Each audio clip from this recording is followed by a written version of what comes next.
Salut à tous, mon bureau Linux. Qu'est-ce qui se passe sur la Linux FX après les 30 jours d'essai? Donc c'est ce qu'on va voir dans cette vidéo. Donc pour la Linux FX, on a certaines fonctions de la version Pro dans la version gratuite limitées à 30 jours.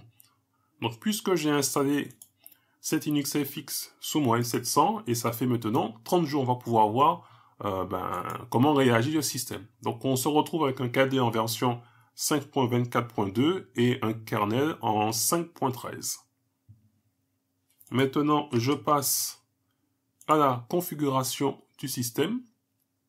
Et là, j'ai la période d'essai de Linux FX qui a expiré. Donc, certains programmes, comme par exemple OneDrive, eh bien, ne fonctionnent plus.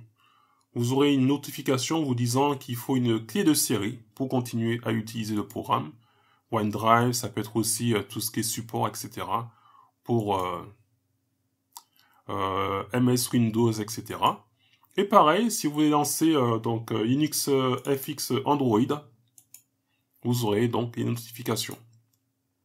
Alors les notifications, on les a ici pour OneDrive, mais ces fenêtres pop-up sont aussi là si, par exemple, on veut changer quelque chose dans l'affichage.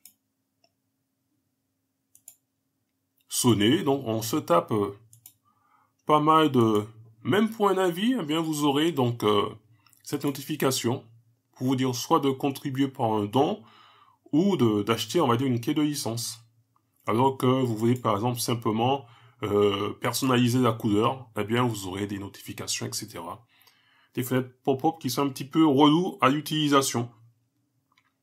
Donc ça, on a vu ça. On va maintenant regarder le tatouage. Parce qu'il y a un petit tatouage en plein milieu de l'écran. J'ai l'impression qu'avec le temps d'utilisation, il disparaît, mais il est ici. Donc il apparaît 30 secondes une fois que vous êtes connecté au système. Et là, on va voir qu'il est beaucoup plus visible à la première connexion. Et il va se flouter, on va dire, dans le temps, quoi. Donc c'est simplement pour vous rappeler que vous utilisez la version gratuite et que votre période d'essai est terminée et qu'il faudra sûrement maintenant passer à la caisse. Donc voilà, donc en fonction de votre fond d'écran, vous aurez donc ce beau tatouage qui sera bien au milieu. Donc voilà. Donc je peux être plus long par rapport à cette Linux FX, oui, au niveau des mises à jour, puisque on utilise, on va dire, Discover. Donc là, le système est à jour.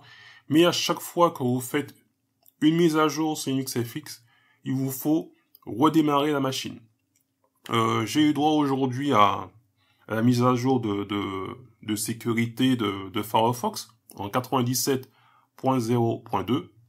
Si vous redémarrez pas la machine, vous n'avez pas la mise à jour de sécurité. Donc ce que j'ai fait, je suis passé quand même par le terminal pour faire la mise à jour. Parce que j'avais pas envie de redémarrer la machine pour utiliser simplement Firefox, quoi, pour cette mise à jour de sécurité. Et après, on retrouve, donc il y a du Flatpak dedans, du Snap, etc. Ce sera maintenant l'occasion de regarder vite fait un petit dernier, on va dire, NeoFetch, tout ça pour la route. Donc déjà, un petit NeoFetch. Voilà, et on voit qu'il y a 21 Flatpak et 10 Snap. Donc on va déjà lister les Flatpak. Donc là, les Flatpak que l'on voit ici, bien sûr, j'ai enlevé ici OBS. Simplement pour tester avec Wayland, mais là, je suis passé sur version X11 parce que c'est pas évident d'enregistrer avec. Donc les Flatpak que l'on voit ici, c'est Kali Linux de GLF pour son Flatpak Gaming qu'on retrouve ici. Et pour les snaps, on va les lister. Hein. Donc pour les snaps, j'ai testé aussi la version OBS Studio en snap. Donc ça fait pareil avec Wayland. Pour retrouver l'écran, c'est pas évident. Bon, ça fonctionne pas, on va dire directement comme ça. Et c'est pour ça que j'ai installé Simple Screen Recorder. Mais Simple Screen Recorder, dans le dépôt, il propose donc la version Snap. Et bien sûr, ça n'enregistre pas Wayland. Donc là, je vous enregistre, mais je suis sous session X11. Voilà. Ben voilà, c'est terminé pour moi. Enfin, c'est terminé pour moi parce que j'avais simplement envie de savoir comment allait réagir donc ce système Linux FX après 30 jours, 30 jours d'utilisation. Une fois que la période d'essai est terminée, et bien voilà, vous aurez pas mal de notifications, surtout lorsqu'on va dans la partie configuration du système.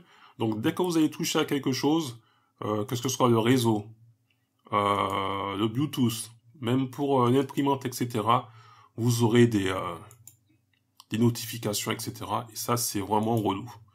Et bien sur ce, je ne serai pas plus long. Je vous dis à très bientôt pour une prochaine vidéo. Et en attendant, gardez la forme et la santé. Bye bye!